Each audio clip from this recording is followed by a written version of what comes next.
Você já brigou com algum amigo por conta de política? Já deixou de falar com algum parente porque discorda das visões políticas dele? Por que a política está dividindo as pessoas? Vamos conversar sobre isso no Livres Entrevista de hoje com Lucas Correia, que é pesquisador de filosofia política do Labor, na PUC São Paulo, cofundador do Instituto Atlantis e diretor do Instituto Liberdade de Porto Alegre. Eu sou Mano Ferreira e esse é o Livres Entrevista.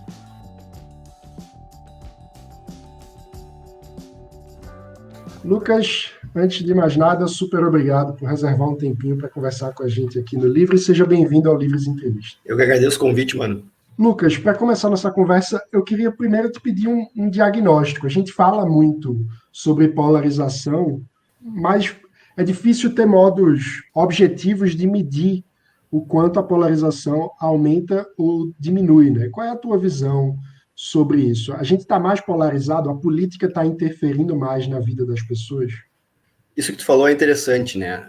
É sempre difícil fazer um diagnóstico no momento das coisas, né? No momento presente, especialmente nas ciências sociais, assim, né? Para medir como que as pessoas estão se comportando, se realmente, né, aumentou de alguma forma essa questão da polarização, né? Se as pessoas estão mais fanatizadas ou não estão, né? Como é que a gente mede isso? No Brasil aqui, eu não tenho acesso, eu não sei de pesquisas nesse sentido, mas nos Estados Unidos eu sei que tem alguns pesquisadores que fazem alguns estudos constantes, assim, né, em alguns anos sequentes. Se verificou, né, nesses anos, nos últimos 10 anos, digamos assim, que há uma certa tendência à radicalização entre os partidários, né, de cada partido dos Estados Unidos, que é dividido entre os republicanos e os democratas, né. Na verificação, nas pesquisas em relação a vários tipos de comportamento, né, e tipos e formas de opinião em relação a vários assuntos, tem se verificado um afastamento, né, uma radicalização entre polos. Aqui no Brasil, a situação obviamente é diferente, né? Cada país, cada sociedade é única, mas na minha opinião, na maneira como eu vejo, essa polarização a gente pode verificar ela no sentido de que até pouco tempo atrás no Brasil existia uma predominância partidária relacionada ao PT, né? Existia um petismo bem forte, mas do outro lado não existia um outro polo.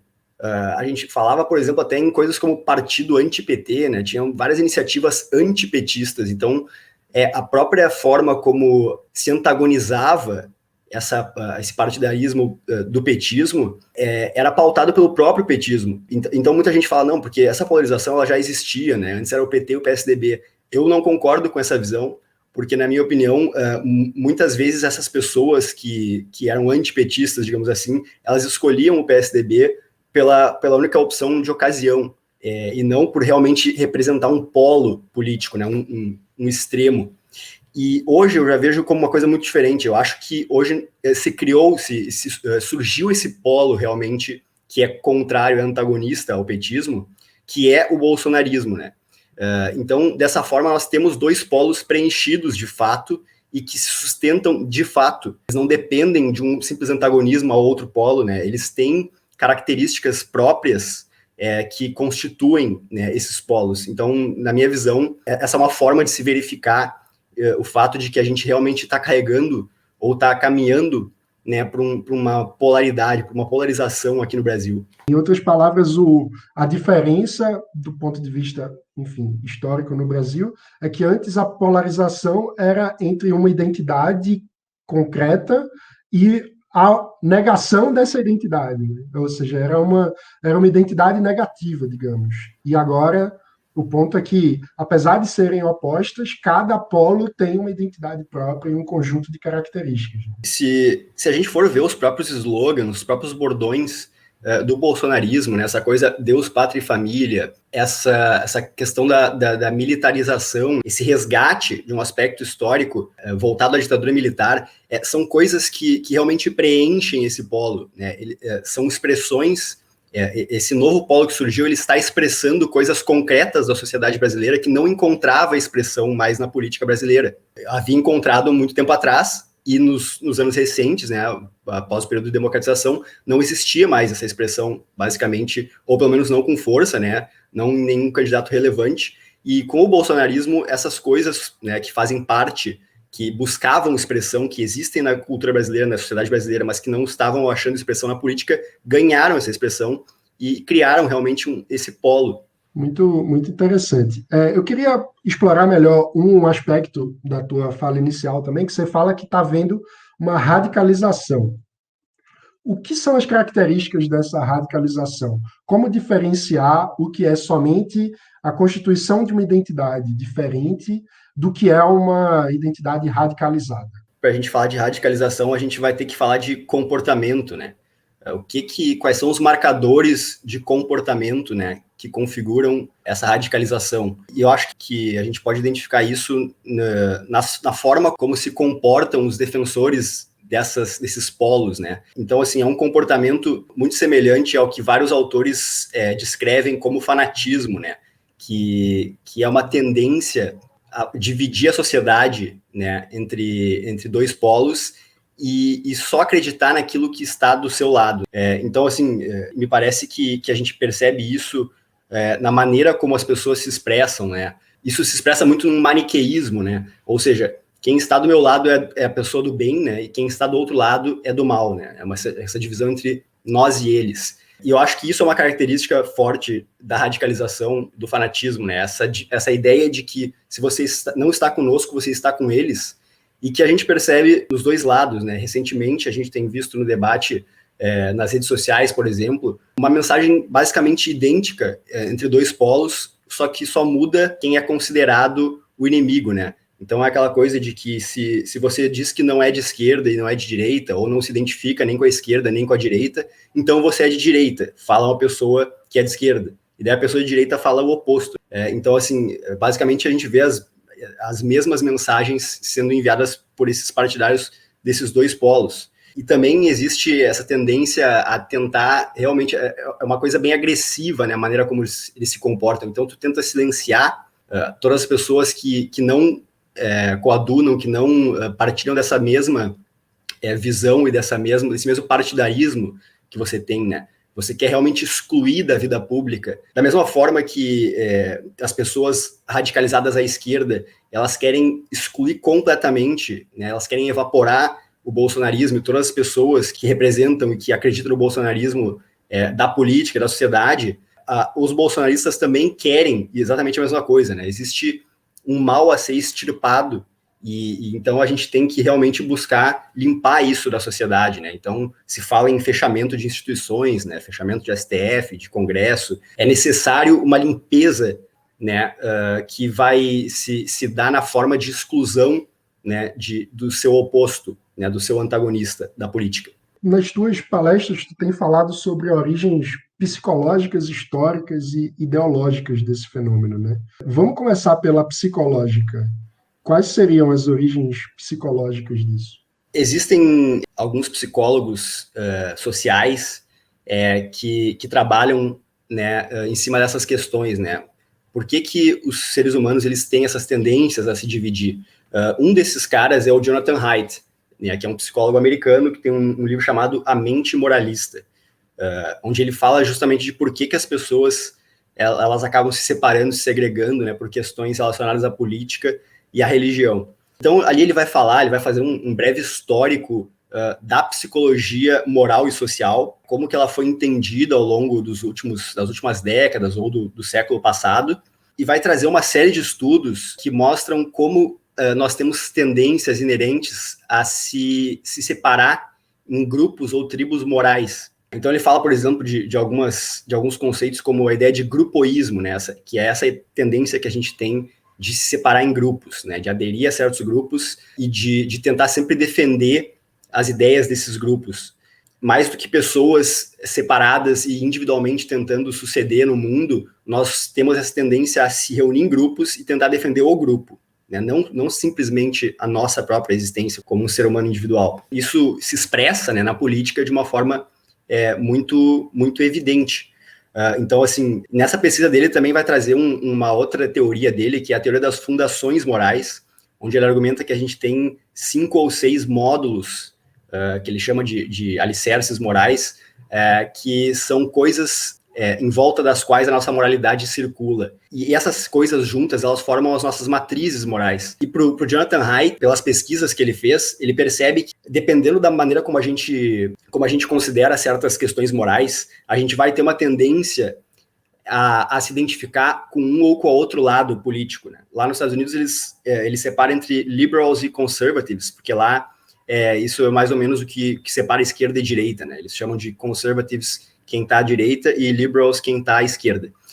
E ele vai fazer uma série de pesquisas que vão demonstrar que existe uma ênfase muito diferente nesses alicerces morais, dependendo de qual lado tu está nessa matriz política, né? Então, por exemplo, as pessoas que estão mais à esquerda dessa matriz, elas tendem a enfatizar mais questões relacionadas à equidade, né? À justiça, à equidade, ao cuidado, né? A questões relacionadas ao dano a terceiros, enquanto que pessoas que estão mais à direita dessa matriz política, elas tendem a ter essa matriz moral enfatizando outras questões além dessas, ou seja, questões relacionadas ao respeito à autoridade, à lealdade ao grupo, à santidade, pureza. Então, existe essa relação muito forte, segundo as pesquisas do Jonathan Haidt, entre as matrizes morais das pessoas e as posições políticas às quais elas aderem. E do ponto de vista histórico, como é que você enxerga a origem desse conflito? As ideias de esquerda e direita, né, na verdade, assim, é uma metáfora espacial que foi criada, que foi relacionada à política na ocasião da Revolução Francesa, né? Antes dessa ocasião, esquerda e direita não tinham esse significado político. E nesse momento, né, na ocasião da Revolução Francesa, no século XVIII, houve essa divisão na França entre as pessoas que se sentaram à esquerda do rei e as pessoas que se sentaram à direita do rei, né? As pessoas que se sentaram à esquerda, elas queriam a Revolução Francesa, elas eram, né, partidárias da ideia da revolução, da ideia de república, enfim, de acabar com o antigo regime. E as pessoas que se sentaram à direita, elas eram mais favoráveis à manutenção, né, do regime, à manutenção da monarquia, e contrárias à revolução. E nesse momento histórico, justamente por causa dessa colocação, né, esquerda-direita, dos parlamentares na Assembleia, né, Nacional da França, que se relaciona, né, a esquerda a uma ideia política e a direita a outra ideia política. A questão é que, quando a gente fala de esquerda e direita hoje, na política, ninguém sabe dessa origem, né? Só a pessoa que vai estudar, uma pessoa que realmente vai querer estudar, vai querer entender, ela vai descobrir isso, né?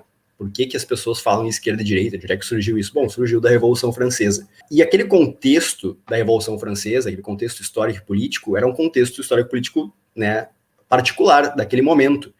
Quando a gente fala em esquerda e direita hoje, obviamente a gente não está questionando quem é a favor de uma monarquia e quem é a favor da república, ou quem é a favor da revolução e quem é a favor da conservação das instituições. Existem outras questões que são muito mais particulares da nossa época. Existe um problema, né, nesse uso dessa dicotomia, ou pelo menos existem certos vícios que esse uso traz, que é o fato de se querer usar essas categorias, que aparentemente elas são vazias, elas não significam nada sozinhas, para explicar todas as divisões políticas da história e através das sociedades, através da história, através das sociedades.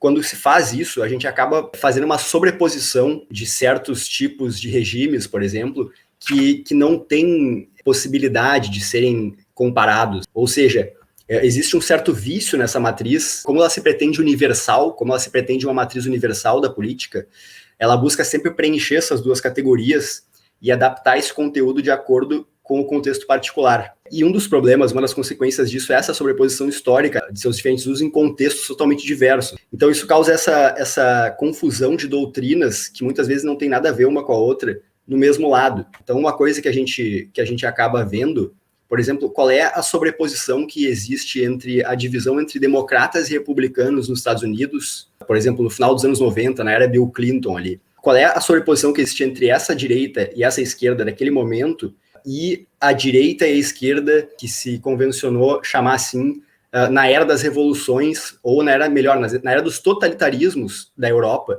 né, algumas décadas antes, onde a divisão se dava entre comunismo e fascismo. Bom, temos aí duas divisões, comunismo e fascismo, democratas e republicanos. Comunistas não tem nada a ver com os democratas americanos, não existe essa sobreposição, né? Não é possível fazer essa sobreposição. Da mesma forma, não é possível fazer uma sobreposição entre o fascismo, né, da era dos totalitarismos europeus na Europa e os republicanos nos Estados Unidos da era Bill Clinton. Se a gente for jogar mais uma divisão esquerda e direita que marcou, por exemplo, o Brasil, né, que é essa divisão que a gente teve entre petistas e tucanos, que, como eu falei, eu não considero uma polarização, mas claramente foi uma divisão de algum momento histórico. Também não há uma sobreposição possível, porque o petismo não é igual aos democratas americanos dos anos 90, e os tucanos não são iguais aos republicanos, de forma alguma, eles estão mais próximos, talvez, dos democratas. Então, quando a gente usa, né, como uma matriz universal da política, esses conceitos de esquerda e direita, a gente acaba dando margem para essas associações espúrias entre doutrinas que não têm quase nada a ver uma com a outra, né, dos mesmos lados. Então, o que acontece? Acontece que facilita que a gente use espantalhos, né, que a gente levante espantalhos para atacar as visões dos nossos inimigos. Então, assim, a direita no Brasil é sempre comparada com o fascismo, né? Sempre, se uma pessoa não concorda com a esquerda, ela pode nem ser de direita, exatamente, ela pode ser mais centrista, enfim. Mas ela pode ser até a Marina Silva. Exatamente. Então pode ser uma pessoa de esquerda e se ela não concorda com uma outra esquerda, ela vai ser jogada na direita e vai ser associada ao fascismo, porque em dado momento histórico, o fascismo estava à direita do comunismo, apesar de ser uma teoria sincrética, né? Não ser exatamente, não ter como a gente colocar num lado ou no outro exatamente. Então, assim, existe essa série de confusões, né, que são geradas pelo uso universal dessas categorias, e especialmente em locais ou em sociedades em que o debate público ainda é muito pobre, facilita que se use esses espantalhos, né, que os próprios agentes, os próprios atores políticos, né, os partidos, os políticos, os militantes, construam essas narrativas que são absolutamente enganosas, né, simplesmente pintando seus adversários como espantalhos. Muito bom, Lucas. Agora, feita essa análise, como é que você vê caminhos para construir um rumo político que seja menos tribalista, né? Que seja menos radical, assim? Acho que essa é a grande pergunta, né? Porque me parece que essa radicalização, né, essa polarização, ela é meio que uma armadilha, né? Quando esses polos eles encontram expressão e eles começam a falar mais, né? Ou seja, os militantes de cada polo, eles são mais barulhentos, né? Então eles dão uma impressão de que realmente só existem essas duas opções e que se você não escolher uma, você vai cair na armadilha da outra, né? Porque já que cada lado pintou um grande espantalho do outro lado, basicamente, não importa para qual lado você vai ser um desastre, né? Então, assim, dependendo de como do que a pessoa considera o menor mal, ela vai acabar acreditando na teoria, na tese de um desses lados. Então, assim, como que se escapa disso, né? É bem difícil, assim. Eu tento buscar explicar como a gente tem essas deficiências psicológicas mesmo, né? Como a gente acaba sendo enviesado por uma série de questões e para que a gente perceba que é muito fácil a gente cair vítima desses vieses e dessas nossas tendências e acabar enxergando o mundo através dessa lente maniqueísta, né, entre nós e eles, entre o bem e o mal. Então, assim, para melhorar isso, eu não vejo muito outra forma que não seja trazendo mais racionalidade para o debate público, né? Trazendo mais racionalidade, mais bom senso para o debate. Então, assim, existe também uma grande responsabilidade dos atores que atuam no debate público, né? Nos intelectuais, nos jornalistas, enfim, nos escritores, existe uma área, um nicho da sociedade que é prevalente, né, nesse debate de ideias. Hoje, claro, isso já se pulverizou muito por causa das redes sociais. E aí também temos outros, então, novos atores que deveriam, né, tomar essa consciência, né, esses influencers, enfim, tem uma série de influenciadores que ganharam uma dimensão muito grande, né, talvez comparável à dos atores antigos da mídia. Então, assim, se essas pessoas não tomam consciência, né, e continuam radicalizando cada vez mais o debate, não sei como que a gente consegue escapar disso, né, porque, enfim, então, assim, acho que a forma que tem é realmente tentar buscar mais racionalidade, mais razoabilidade para o debate. Muito bom. Eu não queria deixar de aproveitar também para discutir um pouco como essa radicalização, né, acaba sendo algo sufocante para a própria noção de liberdade individual como um todo, né? Como é que tu vê essa questão? Vi recentemente uma publicação tua muito legal falando sobre uma noção radicalizada de que tudo é política, né? Que o corpo é político. Fala um pouco sobre isso. Isso é um problema que a gente tem e que acontece, me parece que acontece em várias sociedades, em momentos diferentes, enfim, que é essa ideia, essa noção de que a política é o caminho para resolver tudo, né? Então, assim, nós vemos muitas pessoas falando essa questão de que tudo é política, né, hoje em dia. E que se não for política, se você não toma parte na política, se você não toma lado na política, enfim, você está se omitindo, etc. E isso é uma grande armadilha, né? Talvez seja uma das armadilhas anteriores à ideia de polarização, porque as pessoas acreditam, ela parte dessa ideia de que a política é capaz de resolver tudo.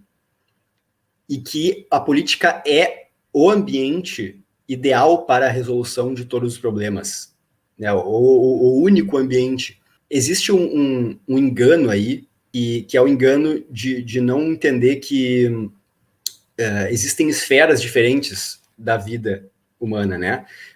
E, na verdade, uma das grandes conquistas dos últimos séculos foi justamente a gente ter separado o domínio, o âmbito, a esfera privada da vida das pessoas da esfera pública, né? Na esfera pública, nós temos uma série de outras esferas, dentre elas a esfera política, e na esfera privada, a esfera privada é uma grande conquista, né, das sociedades, que realmente permite que as pessoas mantenham ali, né, toda a sua intimidade, toda a sua individualidade. Aquilo ali não está posto ao escrutínio público, né? Nós não vamos discutir a individualidade de cada um. Isso não faz parte das coisas possíveis de serem discutidas ou passíveis de serem discutidas na política, né, e no domínio público. Você não tem direito a fazer isso, porque isso de direito é de cada indivíduo humano, né?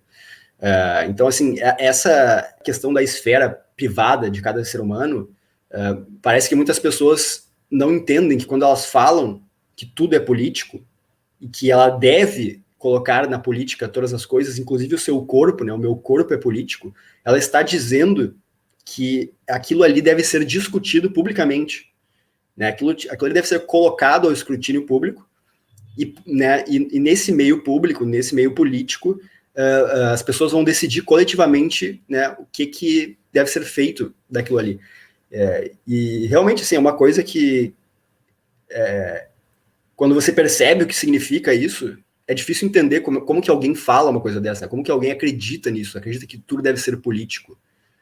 Dizer que tudo deve ser político é dizer como é que sua casa vai ser política, né? Você está dizendo que as pessoas podem entrar na sua casa e tomar decisões dentro da sua casa? Claro que não. Tem umas coisas ainda que como se o amor fosse político, ou seja, a gente vai deliberar com quem eu vou me relacionar, vai ser o que é que eu sinto, o que é que eu deixo de sentir, qual é o poema que eu gosto, isso vai ser deliberado no Congresso em Brasília, imagine. Exatamente, então assim, é uma renúncia, né, talvez da coisa mais importante que a gente tem, né, que é a nossa intimidade, a nossa individualidade, né, isso é só nosso, ninguém pode interferir nisso. E a gente entendeu isso como sociedade. Isso é uma grande conquista da humanidade, né? E tem pessoas que parece que talvez sejam pessoas que estão assim mais vulneráveis por alguma questão de não achar significado, né, na sua vida íntima, talvez, e daí elas acabam achando significado na vida exterior, né, na vida pública, na vida política, enfim, preenchendo, né, esse vazio que de alguma forma se tomou a sua vida privada, né, o seu domínio íntimo. Mas, enfim, isso é um grande equívoco, né? Isso entra também em uma série de outras questões, né, né, relacionadas à cultura, comportamento contemporâneo, né, de como as pessoas estão se comportando hoje, né? Por exemplo, com a questão das redes sociais, que a vida se tornou uma coisa muito mais, como que eu posso dizer, ela se tornou uma coisa mais enviesada para autoexposição, né? Então, assim, isso se tornou parte da vida, né? As redes sociais, elas trazem isso, ó. As pessoas estão ali para se auto-expor, né? E talvez isso também, né, contribua para gerar esse problema, que é meio que um certo problema cognitivo, de achar, de não saber, né, qual é a diferença entre o espaço público e o espaço privado da vida. E eu acabei de lembrando outra coisa aqui, que na verdade, assim, um dos grandes problemas que não são atuais da política brasileira é justamente não saber diferenciar o que é público do que é privado, né? Que é aquela questão do patrimonialismo. E isso está na política brasileira há muito tempo, né? Questão clássica, né? Desde sempre. É impressionante esse aspecto. É um tema que me interessa muito e me impressiona muito porque a forma de elaboração, né, da individualidade, enfim, a forma como a gente elabora e raciocina no espaço privado, na intimidade, é necessariamente diferente da forma como a gente raciocina e elabora no espaço público, né? Porque no espaço público a gente precisa conviver, a gente precisa subordinar as nossas vontades à convivência pacífica, né, entre as pessoas, e quando a gente perde esse espaço de elaboração individual, que eu acho que é mais reflexivo, né, é mais, enfim, você pode elaborar com mais profundidade e substância na sua intimidade do que na esfera pública, onde, enfim, as pessoas não conhecem sua vida, né, o seu contato com a realidade dos outros é muito mais fragmentário, né, mais superficial, é outro tipo de elaboração de questões. Né? A gente tem mais liberdade para ação na nossa esfera individual, né? Por isso que é importante existir a esfera privada, porque daí cada indivíduo pode buscar aquilo que melhor, né, se satisfaz a ele mesmo, melhor, né, com o que ele melhor se sente realizado, né? Então nós temos mais liberdade para agir na esfera privada do que a gente teria se nossa vida fosse pública, né? Onde a gente daí teria que fazer uma série de compensações, né? Considerar todos os outros, as outras necessidades e, enfim, ambições de todos os outros seres, né? E um espaço de pluralismo também, né? Porque você está livre para criar qualquer possibilidade na sua vida íntima, né? Naquilo que só cabe a você mesmo, né? Enquanto na vida pública, enfim, é preciso ter uma concordância muito maior e as possibilidades se diminuem muito, né? A ideia de enfim, um bem uma coisa perfeita a ser perseguida no âmbito, um paraíso na Terra, né? Uma coisa que as pessoas atribuem muito à política, é muito nocivo à individualidade. Sim, isso me parece que também é uma falta de entendimento de como funciona a tomada de decisão no âmbito político, né? O âmbito político ele é caracterizado pela uma tomada de decisão que ela é categórica, né? Ela não é incremental, né? Nós não podemos ficar sempre... as decisões, muitas vezes, elas obrigam ou elas proíbem. Então, se obriga esse comportamento para todo mundo, ou se proíbe esse comportamento para todo mundo, né? Todo mundo tem que agir igual, né, em relação a uma certa norma que categoricamente a política aplica. E no âmbito privado não, né? Todas as pessoas tomam decisões que são incrementais, elas vão se somando umas às outras, não tem a ver com o que outra pessoa acha que é bom ou não para ela, e enfim. E o processo deliberativo público, até do ponto de vista temporal, né, tem que obedecer um ritual específico que Uma implica uma burocracia. demora, uma burocracia, né, uma criação de métodos e que na vida, enfim, no espaço da privacidade, você tem muito mais dinamismo para experimentar, errar, voltar atrás, pedir perdão, e, enfim, e tentar diferente, né?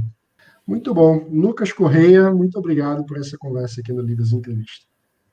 Eu que agradeço o convite, mano. Muito obrigado. Prazer conversar sobre essa questão, né? Eu venho falando bastante sobre isso na minha conta no Instagram. Se o pessoal quiser seguir aí, é lucasdoc, @lucasdoc, lá ali no Instagram. E daí eu posto vários conteúdos sobre filosofia política, sobre comportamento político, sobre polarização, sobre psicologia social. E, enfim, se o pessoal que está ouvindo se interessa por isso, me segue lá. Maravilha. E se você também gostou desse conteúdo, chegou até aqui é porque gostou. Então, deixa o seu like, se inscreva no canal, ative o sininho para não perder as notificações, que a gente está sempre trazendo conteúdo novo para você. Muito obrigado e até a próxima.